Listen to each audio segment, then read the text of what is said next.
मनीषा एक छोटे से कस्बे में रहने वाली होशियार और मेहनती लड़की थी। उसकी माँ अनपढ़ थी। जब मनीषा 2 वर्ष की थी तो उसके पिता की मृत्यु हो गई। घर की सारी जिम्मेदारी उसकी माँ पर आ गई। मनीषा की माँ तो अनपढ़ थी पर अपनी बेटी को अफसर बनता देखना चाहती थी। वह चाहती थी कि उनकी बेटी अपने पूरे कस्बे में नाम कमाए। गरीबी, ताने और संसाधनों की कमी के बावजूद माँ ने मनीषा की पढ़ाई कभी रुकने नहीं दी। माँ दिन भर खेतों में काम करती और मनीषा को प्राइवेट स्कूल में पढ़ने भेजती। माँ कहती, तू पढ़ेगी तो पूरा कस्बा बदलेगा।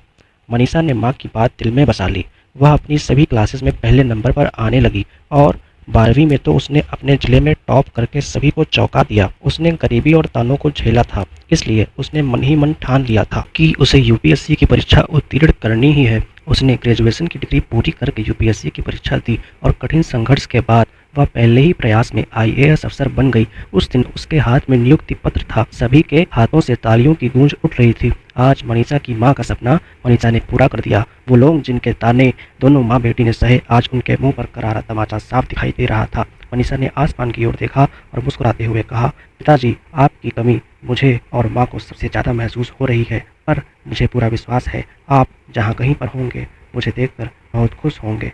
तो ये थी कहानी मनीषा की, जिसने कम संसाधनों और दूसरों के तानों को सहते हुए अपने लक्ष्य को प्राप्त किया। पर आप ज़रूर ये कहानी लेटकर या बैठकर सुन रहे होंगे। मैं बस यही कहना चाहूँगा कि अगर मनीषा जैसी गरीब लड़की आईएएस बन सकती है तो आप तो बहुत ही कुछ कर सकते हैं। धन्यवाद।